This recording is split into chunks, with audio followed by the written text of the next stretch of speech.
오늘 제목은 급진적, 레디컬, 이것이 제목입니다. 이 제목을 보시면 이 급진적, 레디컬이라는 말이 사회적으로 무리를 일으킬 수 있는 어떤 방식을 말할 때 사용하는 단어라는 것을 알고 계실 겁니다. 그래서 좀 심각하게 레디컬이라는 이 단어를 사용할 때가 있는데요. 오늘은 급진적, 파격적 이렇게 생각하고 이 두 단어를 급진적, 레디컬, 한국어, 영어 동시에 기억하고 같이 가셨으면 좋겠습니다. 우리 예수님은 우리가 생각하는 것보다 급진적인 분이셨습니다.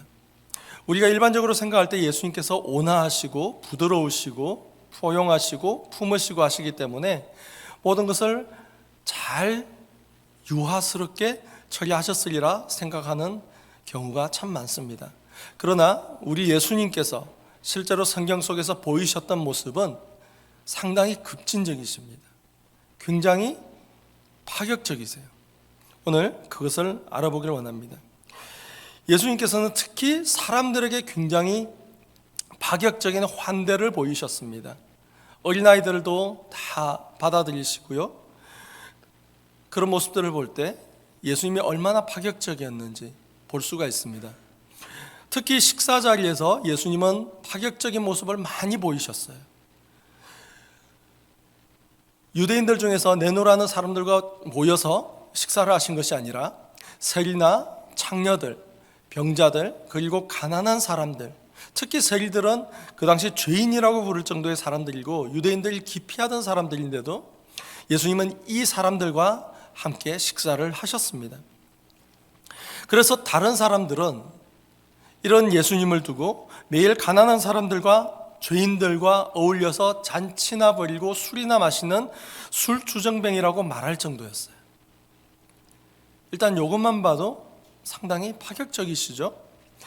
그러나 이런 예수님의 급진적인 환대가 바로 우리를 교회되게 하는 가장 기본이라고 말할 수 있습니다.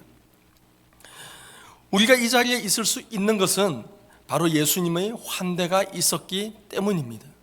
생각해 보세요. 우리는 죄인입니다.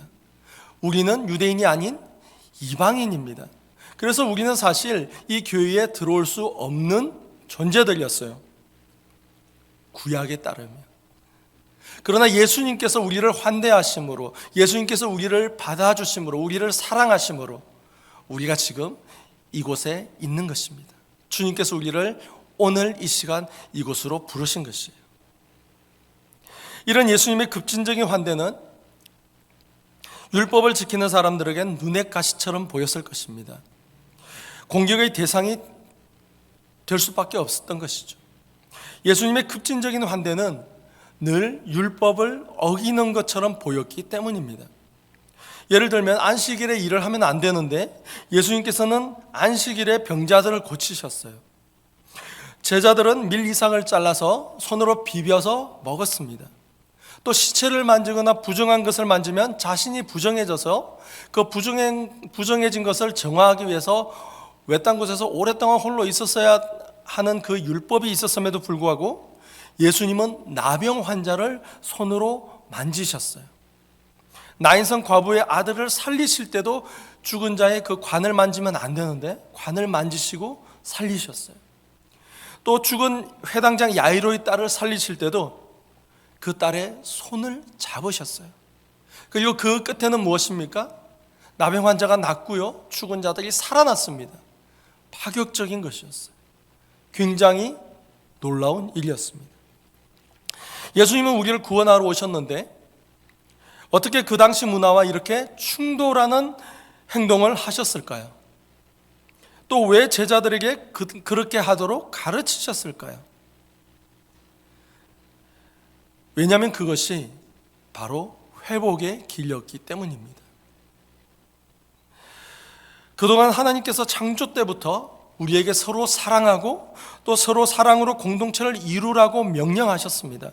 그런데 우리가 그 명령을 제대로 이루지 못한 결과로 우리는 하나님으로부터 분리되고 죄 때문에 깨어져 버린 그런 상태였었어요. 그런데 이렇게 무너진 세상을 바로잡기 위해서 하나님께서 선택하신 회복의 방법이 바로 레디컬이었다라는 것입니다. 급진적이었다라는 것이죠. 우리가 알다시피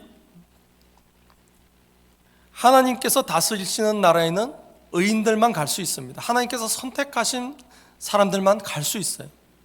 그래서 하나님께서 가르쳐 주신 사랑의 방법으로 날마다 살아가는 사람들이 그곳으로 천국으로 가게 됩니다.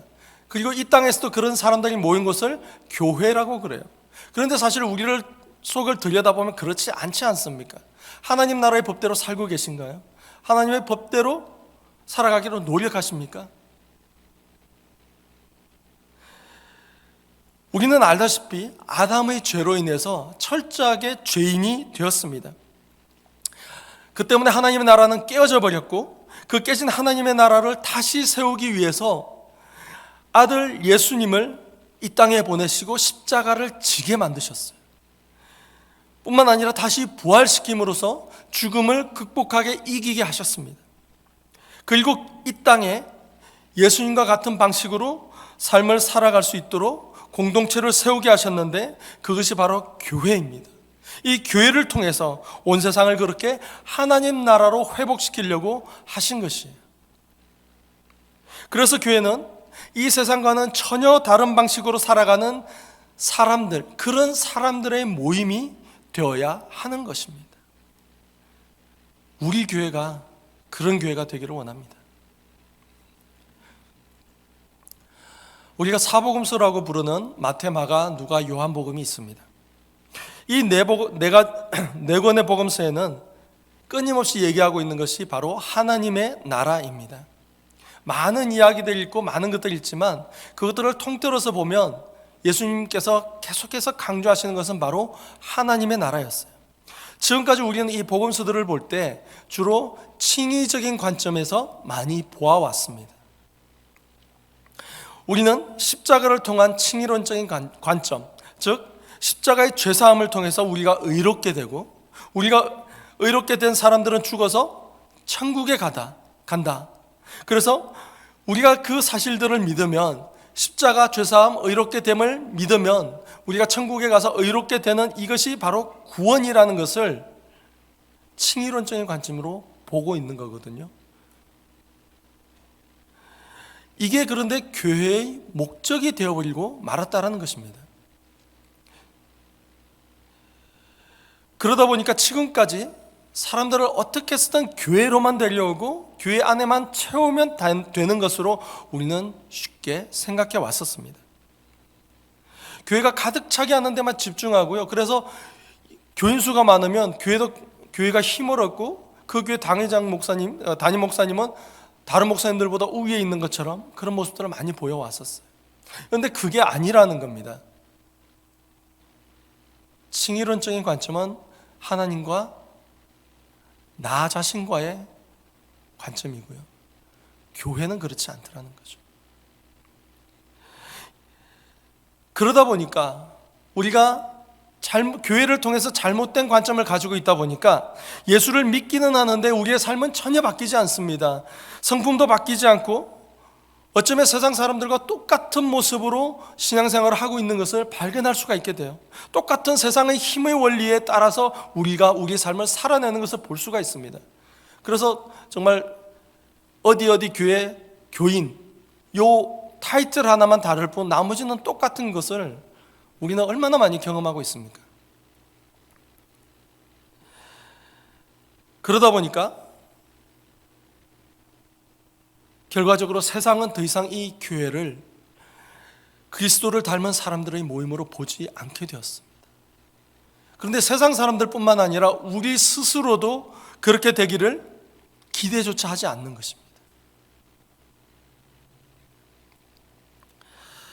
예수를 믿고 나서 어떻게 믿음의 여정을 가고, 또 우리가 어떻게 성장해 가야 하고, 어떻게 하나님의 온전한 회복을 누리고, 그리고 어떻게 우리의 인격도 함께 성장하며, 그리고 어떻게 끝까지 사랑해야 되는지 우리는 많이 배웠습니다. 성경 공부, 제자 훈련, 주일 말씀 너무 많이 배웠거든요. 그런데 우리가 정말 배우고 알고 있을 뿐이지 우리가 구체적으로 그리고 실제적으로 삶으로 살아낼 수 있는 방법에 대해서는 아무도 궁금해하지 않더라는 겁니다. 그리고 그것을 실천하지도 않더라는 것입니다.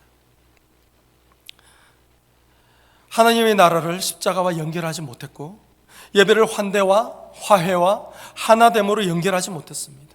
서로 용납하지도 희생하지도 못하는, 그래서 섬기는 십자가의 정신은 어느 순간 사라지기 시작한 것입니다. 그래서 우리가 교회 안에서조차 이 십자가의 정신을 찾아볼 수 없는 때가 너무나도 많아진 것입니다. 그래서 우리는 하나님의 나라를 살아가는 사람들, 즉 하나님의 백성으로서 이 세상을 살아가는 사람들에 대해서 우리가 말씀을 통해 배우길 원합니다. 누가복음의 저자 누가는요, 이 세상 문화 속에서 살아가지만 이 세상과는 전혀 다른 삶을 살아가는, 전혀 다른 방식으로 살아가는 사람들에 대해서 계속해서 보여주고 있습니다. 사복음서 중에서 누가복음이 특히나 그래요. 평생 저주 아래서 살아야 했던 나병 환자가 어느 날 주님 앞으로 나옵니다. 유대인들의 무시를 받던 세리가 어느 날 예수님의 제자가 되었습니다. 이방인이었으면서도 유대인들보다 더 큰 믿음을 가졌다라고 칭찬받은 로마 백부장이 나타났습니다. 그리고 바리새인 시몬의 집에서 자신의 귀한 옥합을 예수님의 팔에 부어서 비정상적인 사랑을 표현했던 어느 이름 모를 여인도 나타났습니다. 뿐만 아니라 7 귀신 들렸던 막달라 마리아도, 그리고 병고침을 받았던 수많은 여인들도 자신의 삶의 영역을 벗어나서 예수님과 제자들을 섬겼던 이야기들이 가득합니다. 그 결과가 어떻게 됐습니까? 저 사람들이 어떻게 됐나요? 모두 다 훌륭한 열매들을 맺는 것을 볼 수 있습니다. 이것이 바로 예수님의 파격적인 은혜였습니다. 모두 다 하나같이 예수님을 만난 뒤에 인생이 완전히 달라졌습니다. 새로운 피조물로서의 삶을 살아가게 된 것입니다. 궁금하지 않으십니까? 새로운 피조물로서의 삶, 정말 하나님의 사랑을 경험하면서 그 사랑 안에서 몸부림치며 살아가는 삶, 이처럼 하나님 나라의 방식으로 살아가는 사람들을 누가는 계속해서 보여주고 있다는 것입니다. 그렇다면 우리도 그렇게 살아갈 수 있을까요? 우리도 그런 하나님의 백성이 될 수 있을까요? 우리도 그런 하나님의 백성으로서의 삶을 어떻게 하며 살아갈 수 있을지 오늘 말씀을 통해서 들여다보기를 원합니다. 여러분들도 잘 아시다시피 오늘 말씀 누가복음 10장 38절에서 42절 이 말씀은요, 일반적으로 마리아와 마르다의 믿음을 비교하는데 주로 사용되어지는 말씀입니다. 우리가 일반적으로 마르다는 일 중심의 분주한 사람이고요, 마르다는 예수님을 사모하고 예배를 선택했던, 그래서 예수님의 칭찬을 받은 여인으로 우리는 알고 있습니다. 그런데 이 스토리가 누가복음에만 등장하거든요. 누가만 이 스토리를 집어넣어 놨어요. 누가는 하나님의 나라에 대해서 계속해서 얘기합니다. 하나님의 나라 계속 얘기하면서 갑자기 마리아와 마르다 이야기를 떡하니 집어넣어 놓은 거예요. 도대체 왜 중간에 이 마리아와 마르다의 이야기를 넣어 놓은 것일까요? 도대체 어떤 의도가 있었을까요? 말씀을 한번 보시겠습니다. 그들이 길 갈 때에 예수께서 한 마을에 들어가시며 마르다라 이름하는 한 여자가 자기 집으로 영접하더라. 여러분들도 잘 아시다시피 이 마르다는 죽은 지 사흘 만에 예수님께서 살리셨던 나사로, 그 나사로의 누이들입니다. 여동생인지 누나인지는 모르겠어요. 어쨌든 누이들입니다. 마르다뿐만 아니라 마리아라는 여동생도 있지요. 이날도 예수님께서 그 마을에 들어가셔서 마르다의 초청을 받고 마르다의 집, 나사로의 집이죠. 그 집으로 들어갑니다. 들어가셔서 대화도 하시고요. 또 모여든 사람들을 가르치시기도 하고 계십니다. 그런데 동생 마리아는 예수님의 발치에 앉아서 말씀을 듣고 있습니다. 그리고 마르다는 예수님께 식사를 대접하기 위해서 열심히 일하면서 마음이 분주합니다. 자기는 바쁜데 가만히 앉아있는 이 동생 마리아를 보고는 분통이 터졌겠죠. 그래서 예수님께 한마디 합니다. 주님, 제가 너무 바빠서 그러는데 제 동생에게 나를 좀 도우라고 얘기 좀 해주세요. 이렇게 얘기를 하는 거거든요. 그런데 예수님의 반응이 조금 의외입니다. 웬만하면 예수님께서 그래 마리아 너 가서 언니 도와 이렇게 말할 수도 있을 것 같은데 예수님께서는 이렇게 얘기하세요. 마르다야 마르다야, 네가 많은 일로 염려하고 근심하나 몇 가지만 하든지 혹은 한 가지만이라도 족하니라. 마리아는 이 좋은 편을 택하였으니 빼앗기지 아니하리라.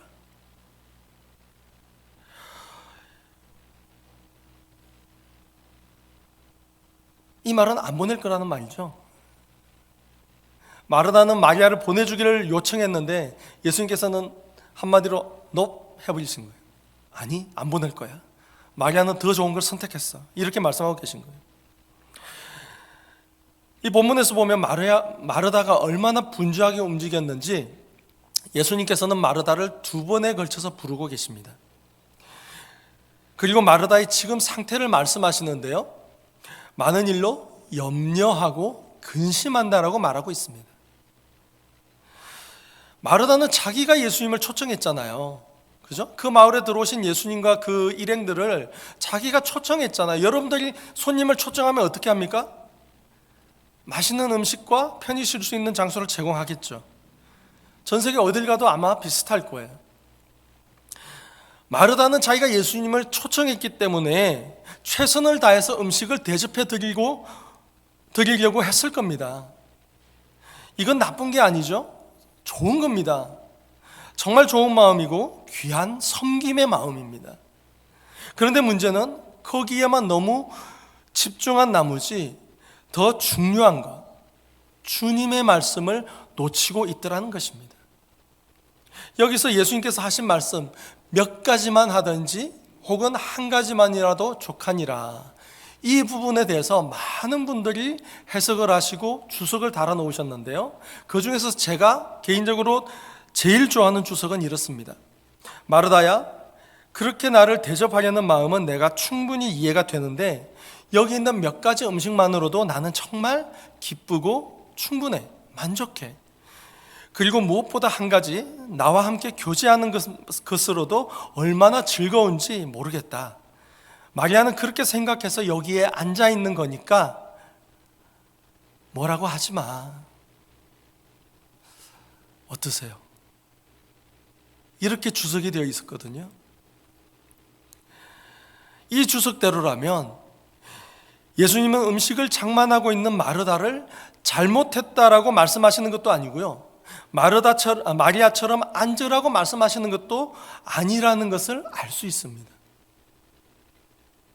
마르다는 일을 지나치게 많이 하고 있었기 때문에 염려와 근심하고 있었고, 그런 마르다가 안쓰러워서 잠시 언급하고 있기는 하지만 말씀 자체가 이 두 사람을 비교하거나 평가하고자 하는 장면은 아니라는 것입니다.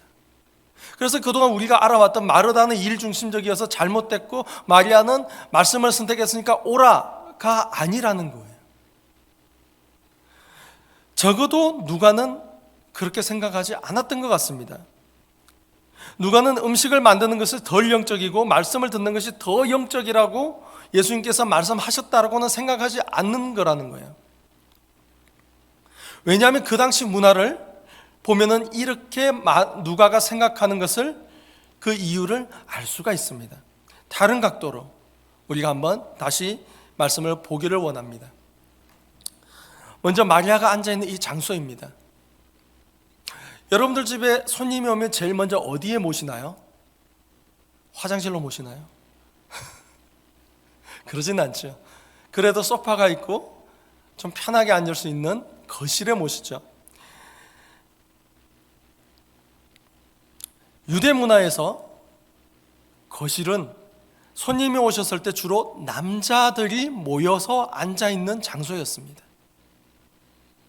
여자들은 부엌에 있든지 아니면 잘 보이지 않는 곳에서 멀찍이 떨어져서 그 손님들을 바라보게 되어 있습니다. 이것과 똑같은 것이요, 지금 무슬림들이 거실에는 남자들이 모여 있고요, 여자들은 숨어 있어야 돼요. 손님이 없으면 상관이 없는데 똑같습니다. 이 당시 그랬어요. 유대 문화에서 거실은 남자들만의 공간이었습니다. 물론 거기 거실에 지금 누가복음에서는 다른 어떤 사람들이 있었는지에 대해서는 나오지 않습니다. 그러나 다른 복음서들에 보면 예수님과 제자들이라고 나오고요, 나사로에 대해서도 언급하고 있습니다. 일반적으로 마리아와 마르다 그리고 예수님 이 세 사람만 있지는 않았다라는 거예요. 분명히 누군가가 주님과 함께 있었을 텐데 남자들이 모여있는 그곳에 예수님의 말씀을 듣는 그 자리에 마리아가 딱 끼어 있는 것입니다. 그 당시로서는요, 굉장히 파격적인 행보입니다. 굉장히 뻔뻔한 일이에요. 그 당시 문화로서는 절대 있을 수 없는 일입니다. 그런데 마리아는 뻔뻔하게 그 자리를 차지하고 있는 것입니다. 만약 그 자리에 바리새인들이 있었다면 어떻게 했을까요? 아마도 바로 꼬투리 잡았을 겁니다. 어떻게 감히 남자들이 모이는 곳에 여자가, 이렇게 생각하면 요즘 시대에는 큰일 나죠. 근데 여자가 인격적으로 인권적으로 대우받기 시작한 게 100년이 채 안 됩니다, 여러분. 이 당시는 여자들은 물건이었습니다. 재산이었어요. 그래서 여자가 남자들 사이에 끼어 있는 것은요, 매우 불경한 일이었습니다. 그렇게 이 자리는 굉장히 레디컬한 상황이었던 것입니다. 당시 문화와는 맞지 않는 굉장히 급진적인 상황이었어요. 미국만 해도요, 흑인들이 백인들과 함께 버스를 타도록 허락된 게 1900년대 들어와서였어요. 그전에도 허락은 됐었지만 못했죠. 비슷한 상황입니다. 그 당시 문화와 맞지 않는 이런 급진적인 상황 속에서 지금 일어나는 일들을 누가는 상세하게 묘사하고 있는 것입니다. 그리고 누가는 또 한 가지를 얘기하고 있습니다. 그에게 마리아라는 동생이 있어 주의 발치에 앉아 그의 말씀을 듣더니, 여기에 발치에 앉았다라는 표현이 나옵니다. 이것은 말씀을 듣는 자세를 얘기하는데요, 저게 뭐가? 라고 생각할 수 있으시겠지만 주의 발치에 앉다라는 헬라어 단어가 있는데 그것이 바로 곁에 앉다라는 파라카데 조마이라는 단어예요. 이 단어는 제자가 스승에게 가르침을 받기 위해서 또는 그런 목적으로 배우려고 할 때 사용하는 단어입니다. 그러니까 완전 학생처럼 되어야 되는 거예요. 그러니까 예수님의 말씀을 단지 사모해서 앉는 정도로는 그 자리에 앉을 수 없다라는 겁니다. 예수님과 같은 선생님이 되고 싶어서 그 자리에 앉아 있는 것을 묘사할 때 사용하는 단어가 바로 저 파라카데조마이라는 단어예요. 이것과 같은 표현이 성경에 한 군데가 딱 더 나옵니다. 어디에 나오냐면 사도행전에 이스라엘의 유명한 그 유대교의 지도자였던 가말리엘 문화에서 나중에 사도 바울이 되는 사울이 엄격한 방식으로 교육을 받았다라는 내용이 나옵니다. 그런데 그때 사용된 단어가 바로 저 단어예요. 저 단어를 마리아에게 사용하고 있다는 것입니다. 남자들만 모여있는 그 자리에 여자인 마리아가 앉아있는 그 자체만으로도 충분히 레디컬한 그런 상황인데, 지금 저 상황은, 주의 발치에 앉았다라는 저 상황은 한층 더 파격적인 레디컬한 상황이라는 겁니다. 뭐냐면 남자들만이 될 수 있는 그 랍비의 자리, 예수님과 같은 선생님의 자리에 나도 되고 싶다, 나도 그런 랍비가 되고 싶다라는 마리아의 심리가 보여지는 장면이기 때문에 그래요. 앞서 말씀드렸지만 이 당시 여자는 사람이 아닙니다. 다른 사람들 앞에 설 수 없는 존재들이었어요. 그런데 이런 생각을 하고 있더라는 것입니다. 다시 말하면 여성 리더십이 되고 싶다라고 표현한 겁니다. 예수님은 하나님의 나라를 계속해서 설명하고 계시고 말씀으로 가르치고 계신데 거기에 마리아가 이입된 거예요. 아, 하나님의 나라, 나도 하고 싶다, 나도 그런 하나님의 나라를 만들어 가고 싶다, 이런 마음이 마리아에게 가득 찼던 것입니다. 그래서 나도 가르치고 싶다라는 마음이 들었고, 그래서 예수님의 발치에서 제자가 되고 싶은 그 깊은 갈망으로 뻔뻔하게 앉아 있었던 겁니다.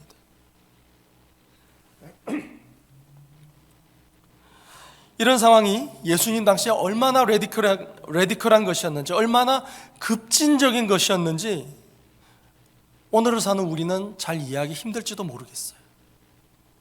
그러나 그 당시에는 결코 있을 수 없는 일이었습니다. 그래서 이 본문은 단지 마리아와 마르다의 믿음을 대조시키려고 누가가 기록한 것이 아니라는 것입니다.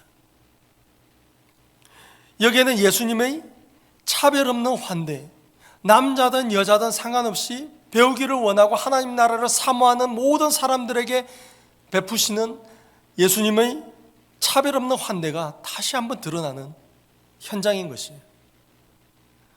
신분과 성별과 빈부와 사회적인 모든 지위를 초월해서 환대하셨던 예수 그리스도의 사랑이 드러나는 순간인 것입니다.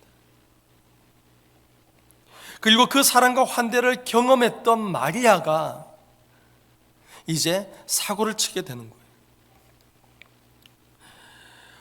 우리가 잘 알고 있는 말씀입니다. 마태, 마가, 요한복음에 보면요, 옥합을 깨뜨려서 향유를 예수님의 발에 붓는 장면이 동일하게 나옵니다.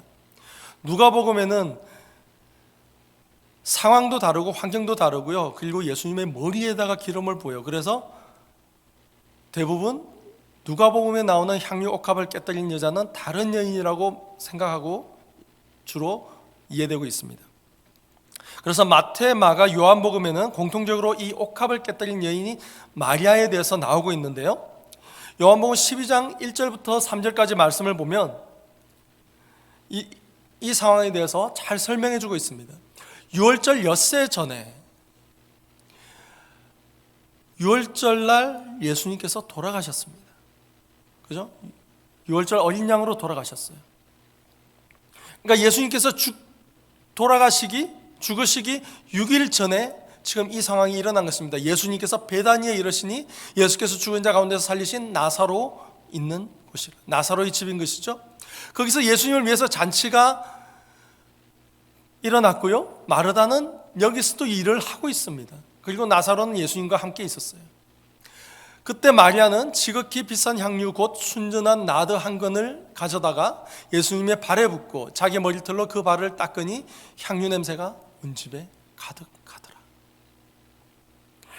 예수님은 마리아가 자신의 장례를 위해서 여성으로서는 가장 소중한 향유 옥합을 깨뜨렸다라고 말씀하고 계십니다. 이제 곧 떠날 자기를 위해서 장례를 예비했다라고 말씀하셔요. 그리고 이 마리아에 대해서 예수님께서 이렇게 말씀하시는데요, 복음이 전파되는 모든 곳에 이 여인이 기억될 거라고 말씀하십니다. 내가 진실로 너희에게 이르노니 온 천하에 어디든지 복음이 전파되는 곳에는 이 여자가 행한 일도 말하여 그를 기억하리라 하시니라. 얼마나 놀랍습니까? 하나님 나라를 만들어가는 사람들, 하나님의 백성들의 반열에 이 마리아라는 이름이 영원히 남게 되는 영광을 얻게 된 것입니다. 성경을 공부해 보신 분들은 아실 거예요. 여자 이름이 그렇게 많이 나오지 않습니다. 특히 신약 시대에는요, 몇 명 안 나와요. 몇 명 안 나오는 여자들 중에 한 명이 된 것입니다. 그럼 어떻게 마리아가 이런 급진적인 주님을 향한 사랑을 할 수 있었을까요? 옥합은 여자아이가 태어나면 그때부터 그 옥합병을 주거든요. 그러면 성장하면서부터 그 옥합병을 조금씩 채워가요. 굉장히 그 향료가 비싸기 때문에. 그래서 시집 갈 때, 결혼할 때 그 옥합을 깨뜨려서 온몸에다 바르고 치장을 하도록 되어 있습니다. 그런데 그 옥합을 깨뜨리는 것이 얼마나 급진적인 사랑입니까? 나에게 있어서 가장 중요한 것을 예수님께 드린 것이에요. 얼마나 급진적인 사랑입니까? 아무나 할 수 있는 사랑이 아닙니다. 아무나 할 수 있는 사랑이 아니에요. 정말 마리아만 할 수 있는 사랑의 표현이었습니다. 자기가 결혼할 때 사용하려고 준비해 놓았던 그 300데나리온 어치에 무려 당시 장정 남성 한 명의 1년간의 그 품삯에 해당하는 그 비싼 향유를 깨뜨리는 것, 이것은 급진적인 사랑의 표현이었습니다. 어떻게 이런 사랑을 표현할 수 있었을까요? 그것은 마리아가 급진적인 하나님의 사랑을 깨달았기 때문입니다. 그럼 그 급진적인 사랑은 뭘까요? 우리가 아직 연약할 때에 기약대로 그리스도께서 경건하지 않은 자를 위하여 죽으셨도다. 의인을 위하여 죽는 자가 쉽지 않고 선인을 위하여 용감히 죽는 자가 혹 있거니와 우리가 아직 죄인 되었을 때에 그리스도께서 우리를 위하여 죽으심으로 하나님께서 우리에 대한 자기의 사랑을 확정하셨느니라. 우리가 아직 연약하고 죄인 되었을 때에, 우리가 아직 하나님으로부터 분리되고 죄 속에서 허덕일 때에 그런 우리를 위해서 예수님께서 죽으셨다라는 것입니다. 그런 아들을 죽음으로 내모셨다라는 것이에요. 그런 자기의 사랑을 십자가에서 확증해 주셨다라는 것입니다. 이것이 바로 하나님의 급진적인 사랑, 라디컬한 사랑이었습니다. 당시 그 누구도 이해할 수도 없었던 놀라운 사랑이었던 것입니다. 그런데 좀 의아하지 않습니까? 아까 본문에서 보셨다시피 6월절 6일 전에 마리아는 옥합을 깨뜨렸어요. 하나님의 사랑을 알고 옥합을 깨뜨렸는데 예수님께서는 그로부터 6일 뒤에 돌아가셨어요. 어떻게 이런 십자가의 사랑을 마리아가 알 수 있었을까요? 그 해답이 바로 오늘 본문에서 우리가 볼 수 있습니다. 그에게 마리아라 하는 동생이 있어 주의 발치에 앉아 그의 말씀을 듣더니. 마리아는요, 예수님의 발치에 앉아서 그 말씀을 들었습니다. 그런데 그냥 단순히 듣기만 한 것이 아니라 하나도 놓치지 않고 그 말씀을 받아들였습니다. 그리고 그 마음에 새겼습니다. 그러다 보니까 심지어 제자들도 알아차리지 못했던 주님의 죽으심에 대해서 마리아는 알았을 것입니다. 이미 그때까지 예수님께서 몇 차례나 얘기를 하셨거든요. 자신의 죽음에 대해서. 그리고 곧 예수님께서 이 세상을 떠날 것을 알고 며칠 전에 그 향유를 부어서 예수님의 장례를 기념한 것입니다. 어떻게 깨달았냐고요?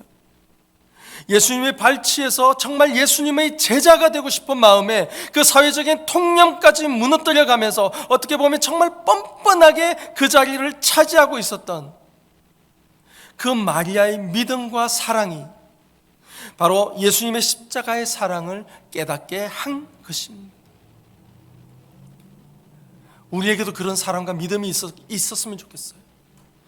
그런 사랑과 믿음이 있기를 원합니다.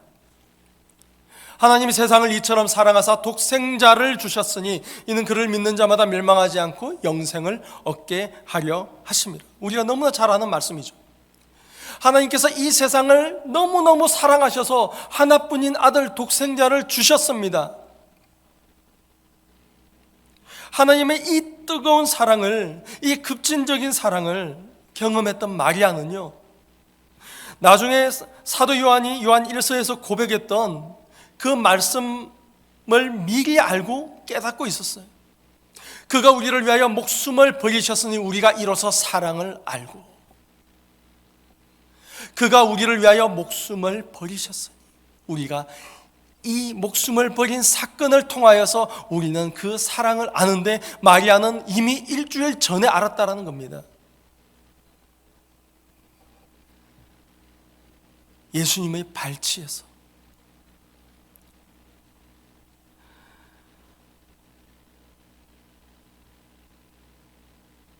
이런 삶을 살아간 마리아를 우리는 지금 보고 있는 것입니다. 여러분, 이 마리아를 보고서 어떤 생각이 드시나요? 우리가 어떻게 하나님의 나라를 살아가고 어떻게 하나님의 백성답게 살아갈 수 있을까요? 이런 고민을 하게 되지 않습니까? 나도 그렇게 하고 싶다. 그런데 어떻게 할까? 그런 생각 들지 않습니까?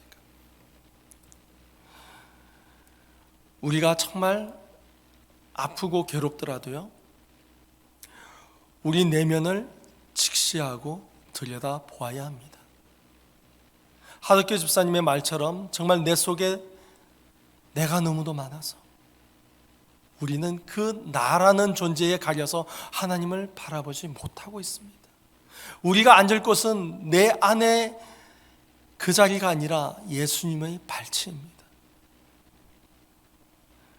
물론 이것은 쉽지 않습니다. 분명히 시간이 걸릴 겁니다. 그래서 우리는 우리를 위해서 죽으신 그 급진적인 사랑을 매일매일 경험해야 합니다. 그 사랑을 매일매일 경험함으로써 우리가 날마다 그 감격에 흐느껴야 돼요. 젖어들어야 돼요. 주님 앞에 그러기 위해서 매일매일 나아가야 합니다. 그래야만이 하나님의 깊은 사랑을 경험할 수가 있습니다. 월요일부터 토요일까지 내 마음대로 살다가, 내가 하고 싶은 대로 살다가 주일날 와서 하나님 은혜를 주세요, 좀 염치가 없지 않나요? 좀 부끄럽지 않습니까? 주일도 교회 문만 나서면 이제 하나님과는 전혀 상관없이 사는 그런 삶을 사는 우리의 모습이 부끄럽지 않습니까? 우리는 날마다, 매분 매초마다 예수님 앞에 나아가야 됩니다. 하나님을 경험해야 됩니다. 하나님의 놀라우신 그 레디컬한 그 사랑을 겪어야 합니다. 그 사랑 안으로 들어가야 합니다. 그래서 우리가 살아있지만 죽어있는 우리들을 회복시키기 위해서 그리스도께서 오셨고, 지금도 성령님께서 우리를 회복시키기 위하여 돕고 계시다라는 것을, 역사하고 계시다라는 것을 우리가 믿어야 하는 것입니다. 우리가 지금 당장이라도 돌이킬 수 있습니다. 우리가 그것을 믿는다면 말이죠. 우리가 그 사랑을 경험함으로써 우리도 그렇게 급진적인 레디컬한 사랑을 할 수가 있게 될 것입니다. 사랑하는 성도 여러분, 혹시 내가 여자라서, 혹시 내가 남들보다 학벌이나 재능이 없어서, 부족해서, 내가 가진 재물이 없어서, 내가 가진 성격적인 결함이나 미성숙한 모습 때문에 주님의 일을 감당할 수 없다라고 생각하고 계신 분이 혹시 있지는 않습니까? 그래서 오늘도 다시 한번 헌신하고 다짐을 하지만 또다시 넘어지고 쓰러지는 나의 모습 때문에, 또다시 이전으로 돌아가 버리는 나의 모습 때문에 혹시 지치신 분이 계시지는 않으신가요? 그렇다면 오늘 모든 사랑을 품으신 예수 그리스도의 그 사랑, 우리의 모든 연약함과 허물을 덮는 그 사랑, 그 급진적인 사랑이 지금 우리 안에 있다는 것을 기억하시길 바랍니다. 그래서 우리에게 보여주신 그 사랑을 기억하면서 그 사랑을 의지하여서 주님 앞에 나아가길 원합니다. 주님의 발치에 앉기를 원합니다. 내가 가진 것은 비록 없지만 이런 나를 자녀 삼으시고 하나님의 백성으로 삼아주셨는데, 이제부터라도 우리가 하나님의 백성으로서 살아가는 것이 무엇인지 진심으로 정말로 깨닫기를 원합니다. 그렇게 하나님께서 우리를 인도해 가실 것을 믿으며 끝까지 포기하지 않고 한 걸음씩 한 걸음씩 주님께로 나아가는, 그래서 우리도 급진적인 레디컬한 사랑을 할 수 있는 저와 여러분들이 되시기를 주님의 이름으로 간절히 축원드립니다. 기도하겠습니다. 사랑의 주님, 사랑의 하나님, 신이셨던 하나님께서 육신을 입고 이 땅으로 내려오셔서 저희를 위하여 죽으시고 또한 부활하여 주심을 감사드립니다. 그리고 오늘 저희에게 이런 말씀을 허락하여 주심을 감사드립니다. 신앙생활을 하면 할수록 주님을 사랑하는 마음보다는 우리의 생각대로 살아가고 나 자신의 율법을 만들며 그것을 지키려고 애쓰려고 살아가는 것을 용서하여 주시옵소서. 또한 그 율법의 잣대로 다른 사람들을 판단했던 저희들을 용서하여 주시옵소서. 저희들의 경험과 지혜를 더욱더 의지하는 이 연약한 믿음들을 주님 긍휼히 여겨주시고 용서하여 주시옵소서. 저희를 사랑하시는 하나님을 더욱더 깊이 사랑하게 하여 주옵시고, 이제 그 사랑이 이웃과 세상으로 향하는 그 하나님의 백성의 삶을 살아갈 수 있도록 인도하여 주시옵소서.